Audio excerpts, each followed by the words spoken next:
Mr Speaker. The Honourable Dr Nick Smith. Mr Speaker, I just want to make a brief contribution and to answer some of the questions that the member has raised.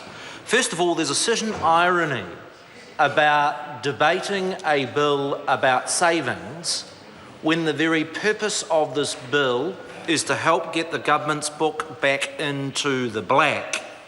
And all I hear, consistent with every one of the 7 years that we have been the government, is criticism from the Greens and from Labor as to why we are not spending about, and I'm yet to hear a single member opposite give an idea as to how the government might save money and get the country into the black.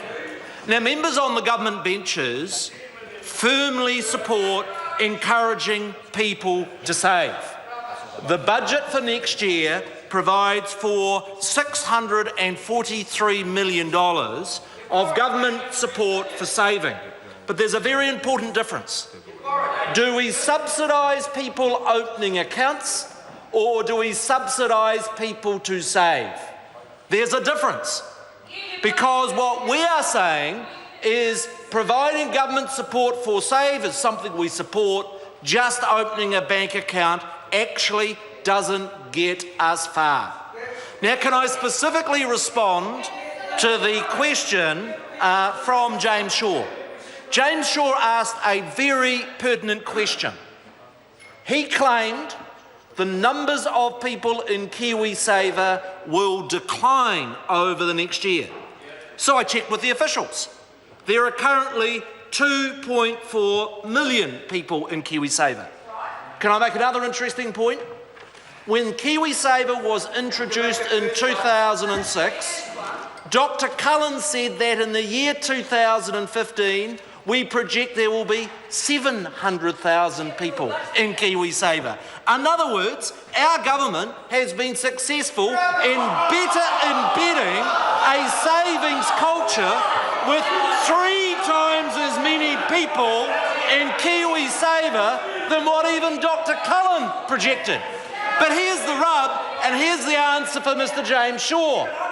Currently there are 2.4 million people in KiwiSaver. How many are projected to be in KiwiSaver in 1 year's time? 100,000 people more.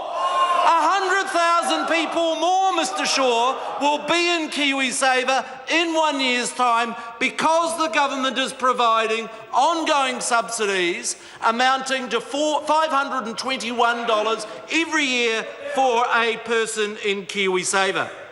I want to make one further point because I'd love to get an answer from members of the opposition benches.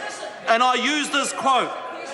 Is it right, this is word for word quote, is it right that a person over 65 on a full-time income should get this income supplement?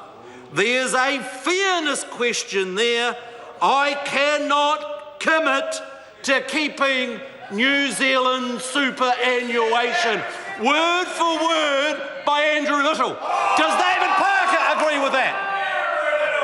Does Annette King agree with that? Order, Mr Speaker.